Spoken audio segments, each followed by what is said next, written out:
Every 4 years, Americans who are 18 or older have a big responsibility. Our votes decide who becomes the President of the United States. Unfortunately, the U.S. election system isn't that simple. This is electing a U.S. President in plain English. It's easy to imagine every U.S. citizen's vote being counted together on Election Day, but this is not the case. U.S. elections are not decided by the total or popular vote, but individual states. Let me explain. It starts with your vote. On Election Day, you'll vote for president and their vice president. You get one choice. Then, all the votes in your state are counted. The candidate with the most statewide votes becomes the candidate your state supports for president. This happens across the country until each state has selected their candidate. We end up with most of the 50 states and the District of Columbia voting to support one candidate each. But there's a problem. We can't elect a president by just counting up the choices of these states. U.S. states are different. Consider this. California has about 36 million people. Kansas has less than 3 million. We need a way for California's choice to have more influence on the election because the state has more people. The question becomes, how do we make sure each state has the right amount of influence on the election? Well, we need a way to account for the population of each state. As an example, let's consider my home state of North Carolina. Like every state, it is divided up into congressional districts that are based on population.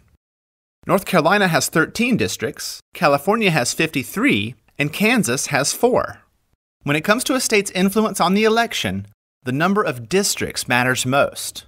More population equals more districts equals more influence.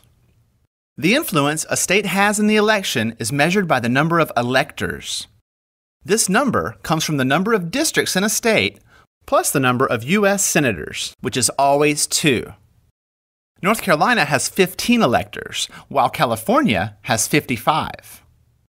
When a candidate wins the voting in a state, they win that state's number of electors.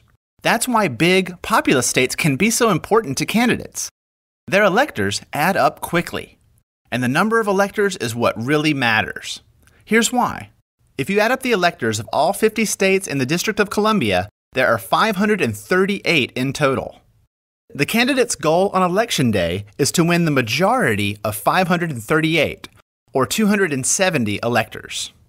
Once a candidate wins enough states to reach the 270 majority, they have won the election and become the president-elect. Yay! So, let's recap. Your vote helps your state choose a single candidate. That candidate receives all the electors from your state. The candidate who can win enough states to reach 270 total electors wins the national election and becomes the president-elect. Then, on the following January 20th, the president-elect is sworn in as the next president of the United States. And it all starts with your vote. Make it count.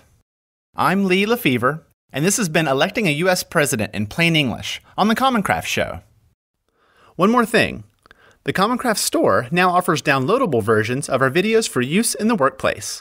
Find them at commoncraft.com/store.